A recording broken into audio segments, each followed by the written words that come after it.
وسلم وزد وعلم وانعم وتفضل وبارك.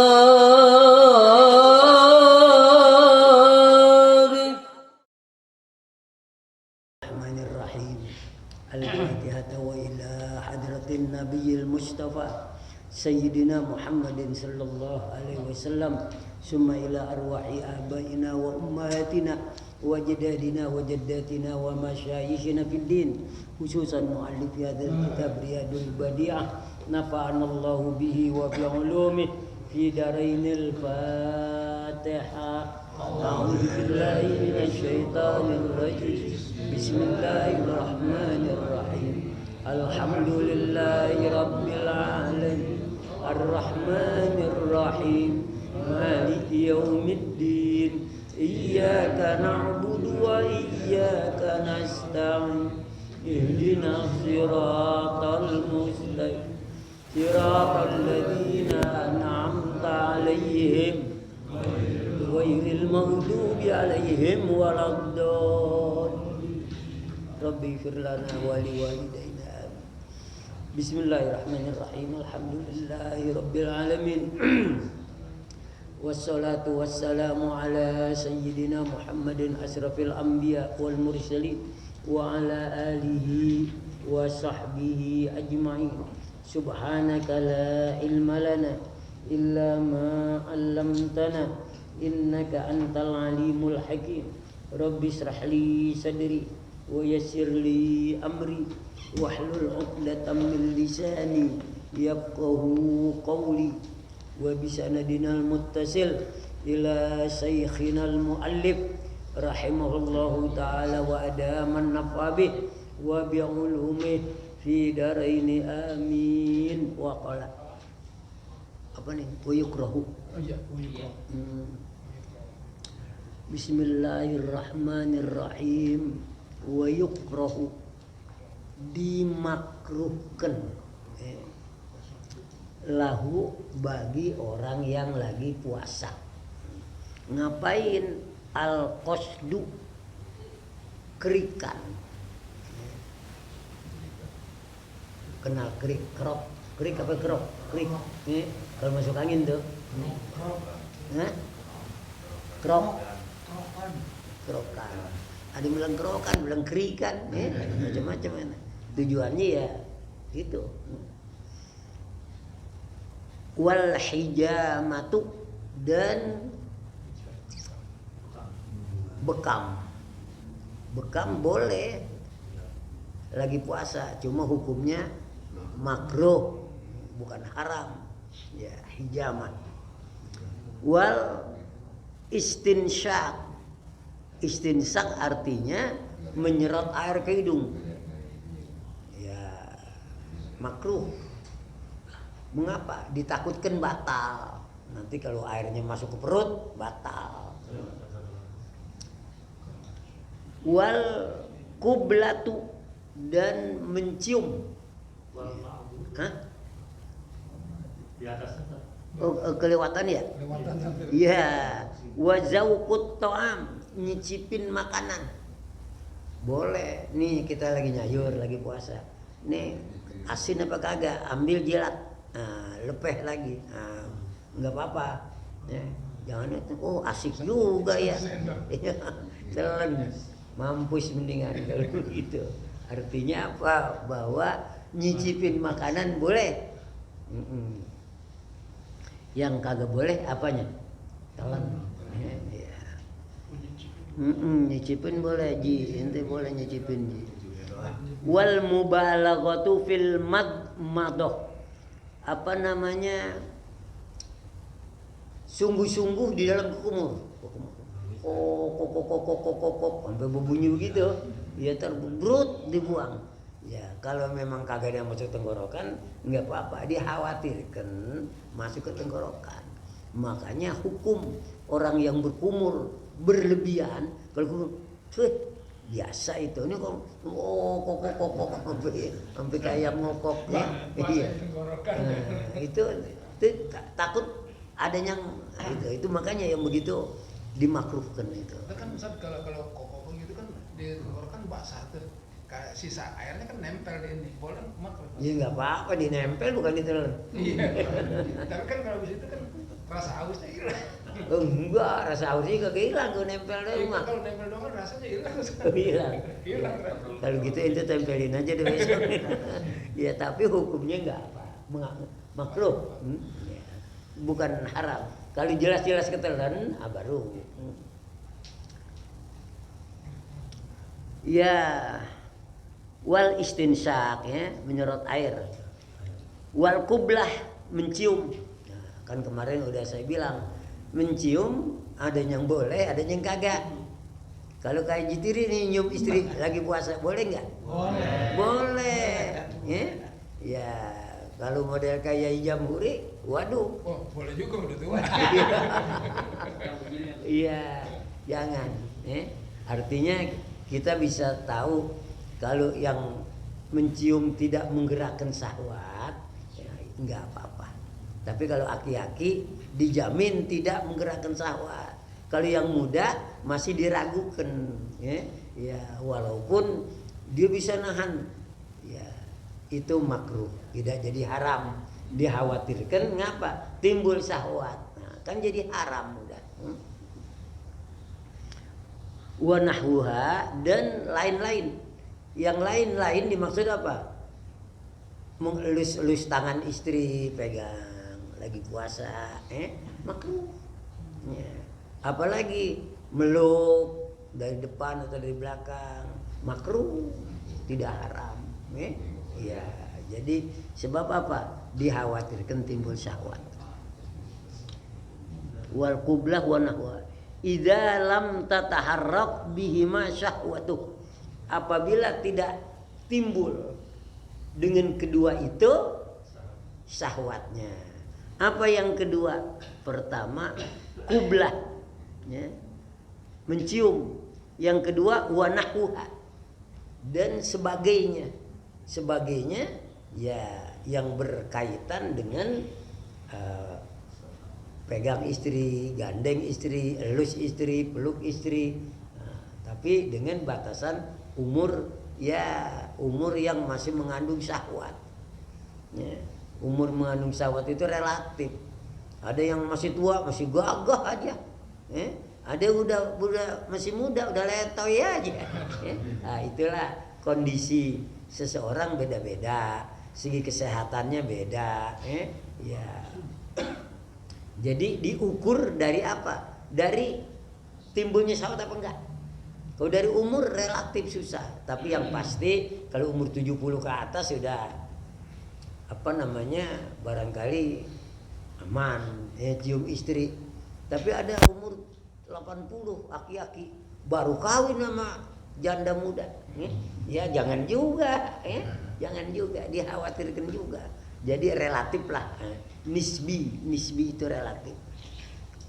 Sawatu wal yasun nafsahu anis syahwat, hendaklah memelihara dirinya dari syahwat. Kita upayakan jangan sampai syahwat timbul gara-gara megang istri atau mencium istri, atau gara-gara ngelirik kempolan janda, yang lagi jalan ini janda kayaknya mengkel bener apa gempel bener, diliatin aja, tangguh timbul. Dan termasuk ngelihat apa aja, bulan puasa beli tape, ini tapi baunya enak, liatin aja sampai nafsu kepengen makan, termasuk. Bukan lihat betis aja, bukan ngelihat bokong aja, bukan, ngelihat apa aja yang kira-kira nimbulin syahwat, termasuk melihat kemaluan binatang, kemaluan binatang dilihat aja timbul syahwat, nggak boleh. Jadi apa saja, makanya di sini dibilang, fal yasun nafsahu, hendaklah menjaga dirinya anis syahwat, dari hal-hal yang menimbulkan hawa nafsu. Terus apa lagi? Wal ghibah. Apa ghibah? Ghibah menceritakan orang ketika orangnya kagak ada. Nah, dari kata ghaib, ghibah menceritakan orang pada saat orangnya kagak ada. Dan materi ceritanya itu yang kalau dia dengar dia marah. Kalau didengar dia kagak marah kagak apa-apa. Misalnya orangnya nggak ada, kita ceritain, oh itu baik bener dia, dia itu rajin puasa, oh rajin sholat. Orangnya nggak ada, kita ceritain kayak gitu, ya. Apakah ini termasuk yang berdosa? Tidak, sebab kalau yang dengar, yang punya diri dengar, nggak marah, enggak. Ini kalau ditunjukkan pelit, pedit, pedot, kalau dia dengar, waduh, marah. Nah itulah yang ghibah. Jadi jangan lagi puasa ghibah. Ini di sini disuruh kita jaga. Dalam hadis ghibah itu membatalkan pahala puasa, bukan puasanya, pahalanya. Ada 5 macam, ya. Khamsatun yuktirnas sauma. 5 perkara yang membatalkan pahala puasa. Ada sebagian kecil ulama mengatakan batal puasanya, mesti kodok. Tetapi jumhur, mayoritas ulama bukan puasanya tapi pahalanya. Ya sama aja lah, puasa nggak ada pahalanya buat apaan? Ya malah dosa. Ya apa itu? 5 al-ghibah. Nah ini termasuk. Yang kedua an-namimah. Apa namimah? Ngadu. Orang istilahnya ngadu domba, ngadu orang. Domba kan kambing. Ya sebab istilahnya kayak gitu. Ngadu domba, kumpul kebo. Orang yang kumpul, bukan kebo. Tapi istilahnya kayak gitu. Jadi ngadu domba artinya bagaimana prakteknya, gambarannya ngadu domba kayak apa sih? Apa ada orang kita adu ke jangkrik gitu? Gimana Pak Erwin ngadu domba? Berbicara dengan pihak lain dan pihak yang lainnya itu bertolak belakang. Ya begitu ngadu domba. Berbicara antara 2 orang, tapi beda-beda bicaranya, agar keduanya menimbulkan permusuhan. Itu namanya namimah. Tapi kalau bicara keduanya dengan kata-kata yang berbeda untuk islah, malah dibolehkan. A berseteru dengan si B, ngomong sama si A, kita karang-karang aja. Kamu dicariin banget sama si B. Mau ngapain si B? Tahu, saya dengar katanya kamu diajak makan bakso. Gawir, ono. Si A kita ke B gitu juga. Kamu dicariin si A apa? Tahu, dikangen katanya. Karena kan kita buat-buat, akhirnya damai. Di situ bohong yang boleh dan bicara di satu pihak dengan pihak lain berbeda, nggak apa-apa. Sebab kata Allah, la khaira fi katsirin min najwa. Nggak baik kalau kamu cuma ngobrol di mana ini maksud? Di warung kopi. Di warung kopi kan gitu. Angkat kaki, isep jinggo, serat kopi, cerita ada, apa aja dicerita. Itu nggak ada gunanya. Ada yang ada gunanya, illa amaru bima'rufin. Ngobrol 1 hari di rumah orang dengan tujuan agar orang ini mau ngaji, mau sadar, mau itu. Kita cerita, ada cerita apa aja dia sadar itu. Itu namanya amaru au islahim bainan nas. Atau mendamaikan di antara 2 orang yang berseteru. Pagi-pagi udah ngobrol di rumah si A sampai zuhur, sampai makan nasi, ya, baru pulang. Yang diobrolin sama si A baik sama si B. Udah dari situ ngobrol sama si B. Itu kan ngobrol. Inilah ngobrol yang dibolehkan. Termasuk kayak gini, ini ngobrol namanya. Saya sedang menjelaskan satu kitab. Bapak dengerin, nggak paham. Ini ngobrol. Tapi ngobrol yang dibolehkan. Andai kata bapak kuat sampai subuh, tapi saya pulang. Bapak begitu dulu ngobrol, agak apa-apa kalau kuat, tapi kagak dosa namanya. Selama obrolannya jangan nyinggung orang lain.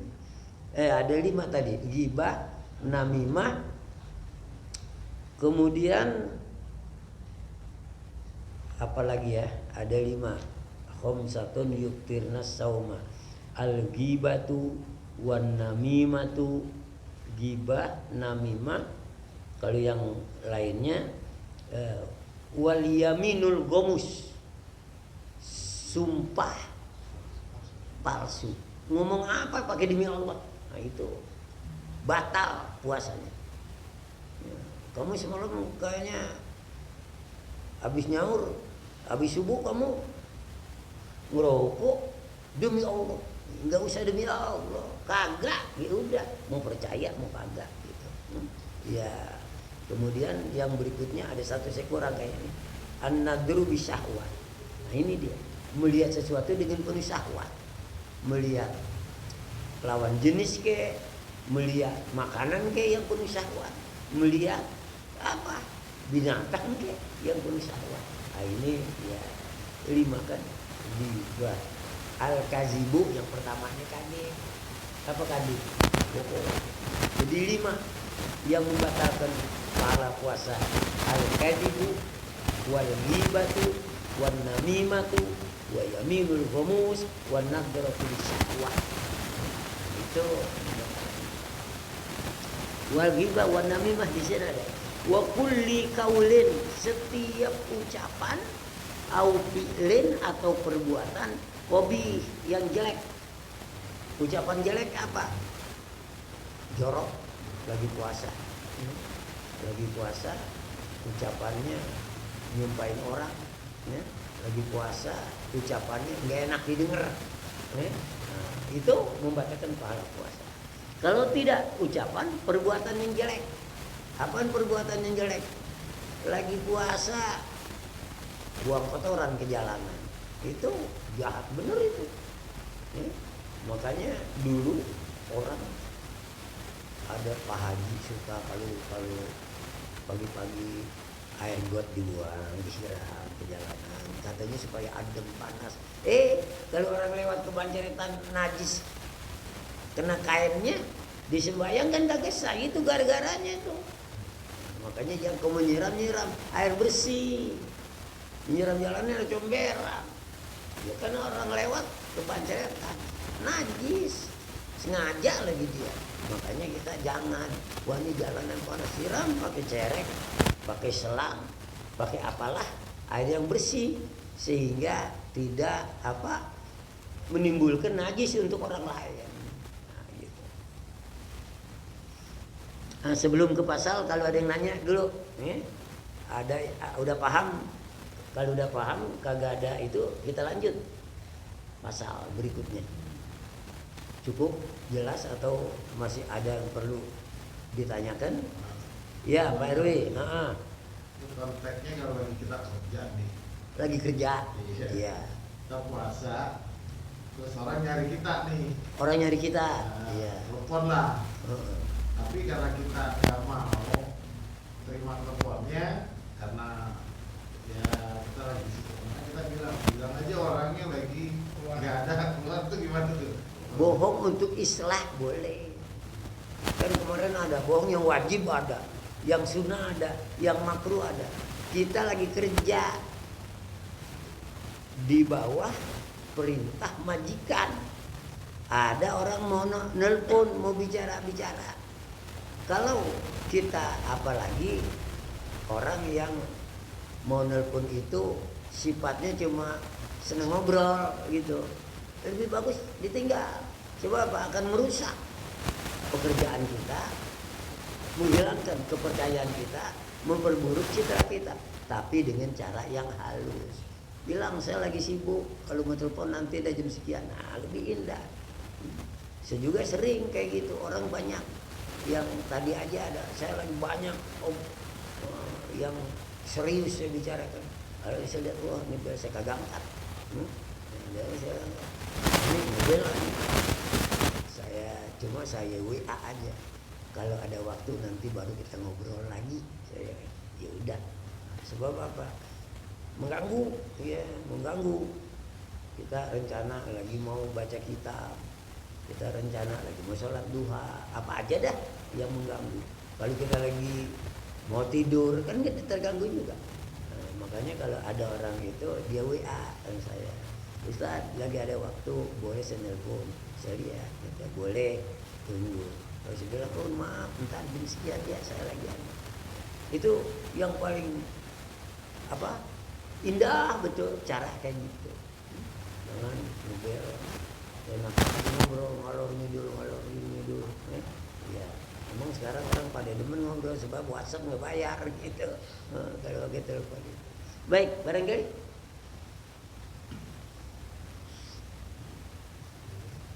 ya ini masa-masa puasa kelihatannya nanti kalau kurang jelas kalau datang bulan puasa kita boleh tausiah secara umum untuk menjelaskan hal-hal yang bersangkutan dengan puasa. Kalau sekarang karena bukan lagi puasa, jadi malas-malesan nanya puasa kagak, ngapa kagak. Bentar lagi. Oh iya, silakan. Kalau di handphone kita ngelihat gambar yang nggak betul, gambar porno misalnya, membatalkan puasa atau cuma pahalanya? Kalau itu membatalkan pahala puasa, apalagi film porno, film BF itu tidak jarang menimbulkan syahwat. Lagi puasa ngeliatin gituan, kagak puasa aja, lari ke kamar mandi nyari sabun, apalagi lagi puasa. Nah, andai kata terjadi tapi kita nahannya itu nggak boleh, ya. Sebab apa? Dari karena ngeliat. Lalu gambar porno dilihat di mana? Di handphone, di majalah, di tembok, di jalanan, di mana aja. Pokoknya nggak boleh.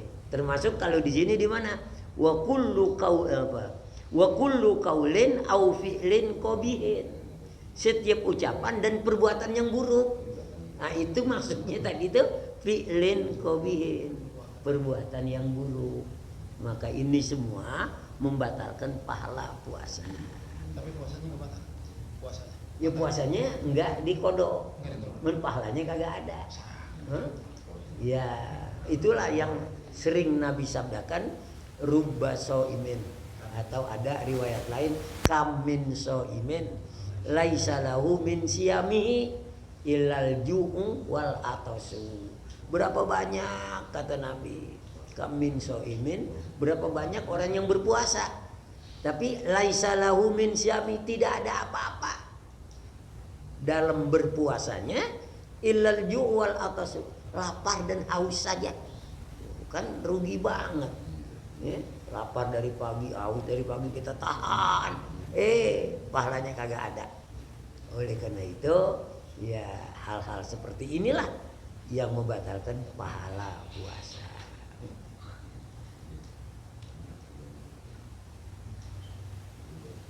Ya, memang kalau beberapa tempat saya ngajar tentang puasa, mereka banyak bertanya, Ustaz, emang benar kentut dalam air batal? Sebab siapa sih yang kentut dalam air? Iya. Menurut Bapak batal apa enggak? Menurut orang-orang awam suka bilang kentut dalam air. Nggak ada tuh yang membatalkan puasa, makan, minum dengan sengaja, kentut dalam air, nggak ada. Ya, tapi jangan. Jadi kalau memang begitu apa? Makruh hukumnya. Yang kedua, Ustaz lagi motong kuku berdarah. Oh dulu waktu masih kecil tuh, waduh berdarah. Udah merendas piring nasi, langsung aja mindo. Ya? Kagak. Itu fatwa orang tua. Falsafatnya jangan suka main pisau. Kan orang tua dulu melarang dengan falsafat. Misalnya apa? Jangan duduk depan pintu, nanti ngapa dikata? Dilamar urung kagak ada dilamar urung. Ribet orang mau liwat, ya. Cuma caranya kayak gitu. Jadi dikasih tahu. Iya. Jangan suka gigitin baju, nanti ditinggal mati. Kagak gigitin baju dia ditinggal mati juga. Ya artinya apa? Baju waktu dulu kan mahal. setahun sekali digigitin ya robek. Nah, itulah falsafat yang indah. Orang tua kita tidak mengatakan ini, termasuk kayak gitu tadi. Jadi apa orang tua kita tuh, jangan lagi puasa jangan tong kuku nanti batal. Ya kagak. Ada lagi puasa nangis, batal tuh, batal, mari dah kopi, gara-gara nangis. Nah, jadi nggak ada. Itulah fatwa orang tua kita dengan falsafah.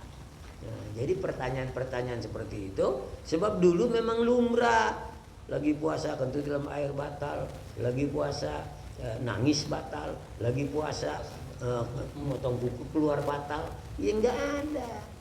Nah, bahkan mereka heran, apa ya jeksi boleh, apa ya bekam boleh.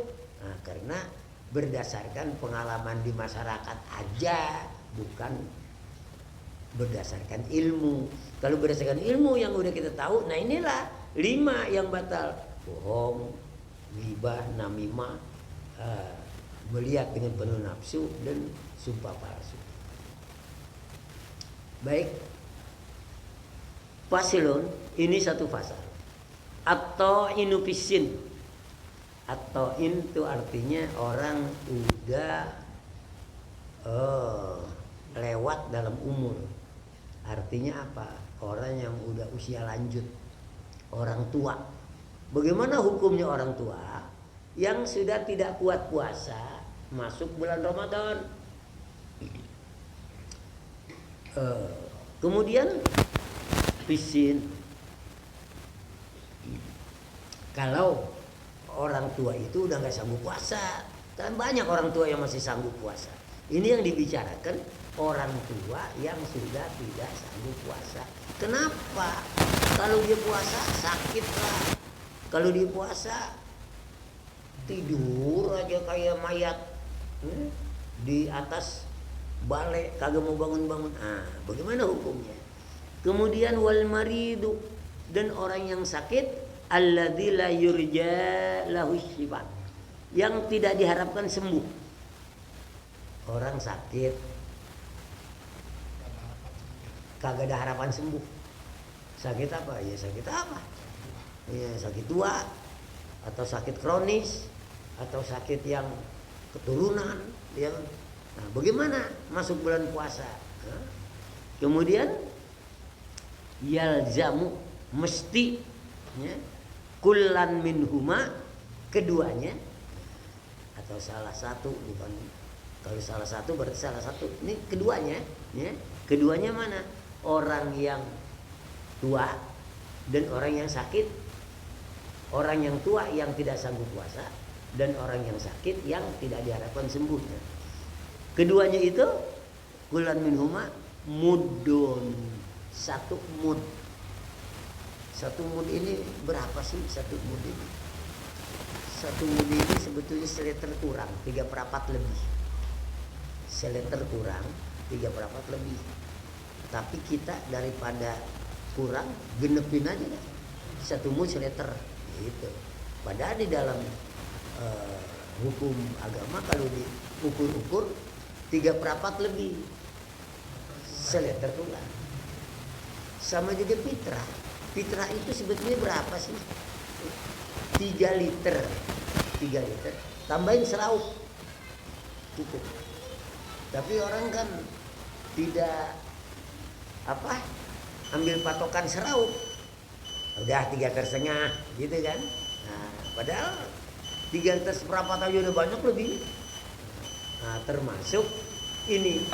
Jadi kalau ada orang udah terlalu tua, tidak kuat, orang yang sakit tidak diharapkan sembuh, maka dia tidak usah puasa, bayar mud. Artinya bayar fidyah. Fidyah. Kata Allah, walladzina yutiqunahu fidyatun ta'amu miskin. Nah, ini kalau dilihat arti fidyah, itu orang membayar kodok puasa dengan beras yang tujuannya memberi makan fakir miskin. Ini di kampung kalau kita sedekah, orang baru mati, baru meninggal. Bikin fidyah, dibagiin semua. Ya. Kita terima aja, kita bawa pulang, kita makan. Dua-duanya salah itu. Yang ngasih salah, yang nerima salah.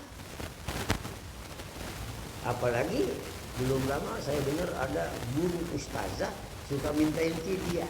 Nah, artinya apa? Kalau orang yang tidak mampu puasa atau orang meninggal yang banyak meninggalkan puasa, maka dia membayar fidyah. Untuk apa fidyah? Kata Allah, fidyatun ta'amu miskin. Fidyah itu memberi makan kepada orang miskin. Kemudian kayak kita biasanya, oh aduh ini ada beras nih. Nah, saya sampai sekarang sering banget mendapat beras. Ini berkat kiai paling berat dah. Ini kita teng-teng, oh rupanya beras. Tapi istri udah tahu, awas kita tidak berhak makan. Bapak kita mampu. Itu punya hak miskin. Jadi gimana? Simpen aja. Nah, nanti siapa yang berhak kita kasih. Biasanya saudara dari istri. Biasanya siapa lagi yang kita anggap itu bukan sampah begitu, bang ini beras. Nah, tapi nyatanya bukan begitu. Yang bikin fidyah mestinya cari orang miskin, bawain, datangin ke rumahnya. Dia males, udah yang datang dikasih. Kemudian yang dikasih bukan orang miskin, orang kaya, perui, yang duitnya banyak. Amin, amin. Iya, dikasih. Siapa lagi? Haji Tiri yang kontrakannya Bereron. Iya, dikasih. Kemudian siapa lagi? Epi, anaknya pemborong, dikasih juga. Udah gitu makan lagi. Jangan, dosa itu. Mana dalilnya boleh makan? Kagak boleh. Boleh nerima, cuma katanya ya dah gua terima. Nulungin yang bikin fidyah untuk menyampaikan fakir miskin. Bapak kita makan, ya orang kagak boleh kok. Sama juga zakat. Zakat bagiin cuma 8 macam. Keluar dari 8 macam enggak sah zakatnya. Ada lagi zakat, orang dibagiin bukan bentuk duit. Dulu banyak betul itu. Wah, bulan puasa pada UBKM. Apa nih zakat? Enggak sah. Malah dulu waktu saya di Batu Sari itu panitia zakat kepada orang-orang mampu dimintain zakat. Dibeliin dinding buat musola dikasih. Ya, karena ilmunya nggak belajar, makanya tanya kiai dulu. Boleh nggak beli dinding? Ya nggak boleh. Boleh nggak beliin kain? Ya kagak boleh, nggak ada dalilnya. Ya, jadi mestinya apa? Duit. Zakat fitrah beras. Tapi kan zakat fitrah ada juga yang duit. Makanya saya bilang kalau mau jadi panitia zakat, belajar dulu, nanya dulu. Di masjid saya ancam betul. Nah, jadi bagaimana? Bikin panitia zakat, modalin kalau di masjid saya. Ayo 5 karung. Orang bawa duit, kita endokin. Iya ada ijab kabul. Gue dibawa beras, terima. Nah, kemudian udah 5 karung habis. Nah, udah gitu. Ada lagi, dijual yang 5 karung. Saya bilang haram, ini kan beras fitrah. Tapi dari mana nih? Ambil lagi. Jangan beras yang itu. Nah, jadi kalau jadi panitia bagusnya belajar. Itu dalam cara serah terima kan ada aturannya. Ya. Kemudian mendistribusikannya. Kadang-kadang panitia kecapean, dia tidur.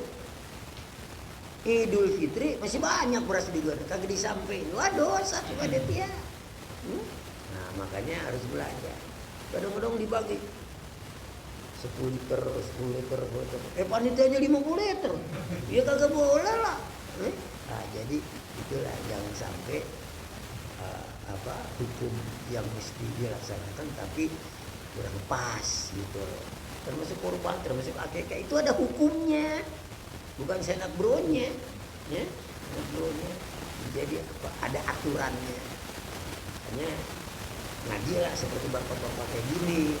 Nanti kalau mau jadi panitia bisa dikasih tahu kalau lagi puasa itu. Ya sampai sini dulu. Iya.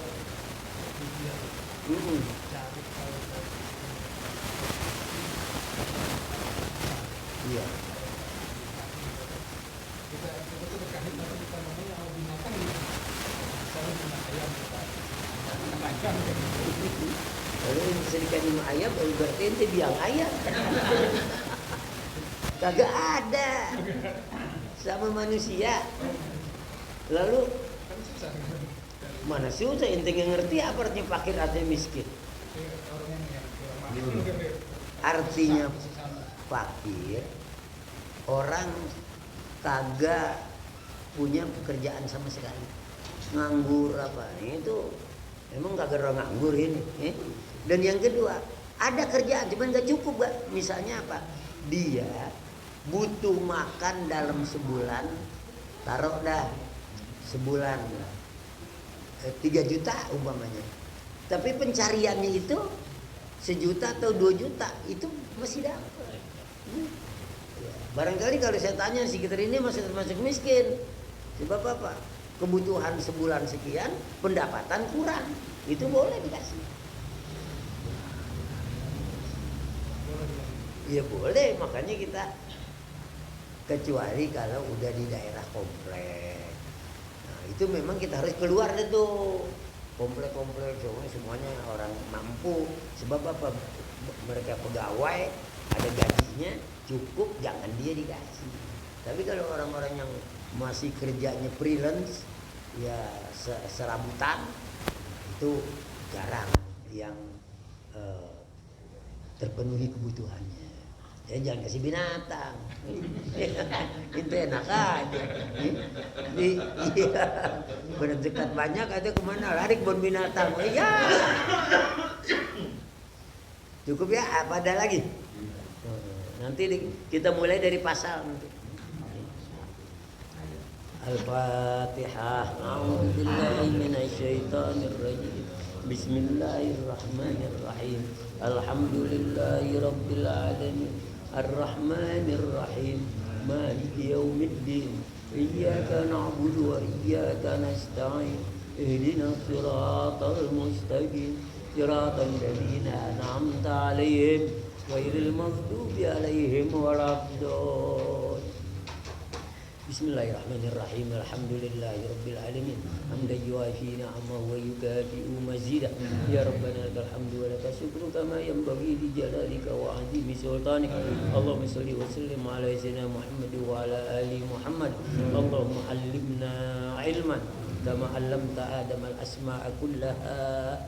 Allahumma fahhimna 'ilman kama fahimta Sulaimana haitsu qulta fahamnahu Sulaimana wa kullan atainahu hukman wa ilma. Allahumma atinal hikmata kama a'taita Luqmana haitsu qulta wa ataina Luqmana al hikmata anishkur lillah wa man yashkur fa inna ma yashkur li nafsihi wa man kafara fa inna Allaha ghaniyyun hamid. Allahumma anfa'na bima 'allamtana wa 'allimna ilman ma yanfa'una wa zidna ilma. Allahumma iftah lana hikmatak wansur alaina rahmatak ya zal jalali wal ikram. Allahumma arzuqna fahman nabiyyin wa hifdzal mursalin wa ilhamal malaikatil muqarrabin bi rahmatika ya arhamar rahimin. Rabbana taqabbal minna innaka antas samiul alim wa tub alaina innaka antat tawwabur rahim. Rabbana atina fid dunya hasanah wa fil akhirati hasanah wa qina adzabannar. Wa sallallahu ala sayyidina Muhammadin wa alihi wa sahbihi wa sallam walhamdulillahi rabbil alamin.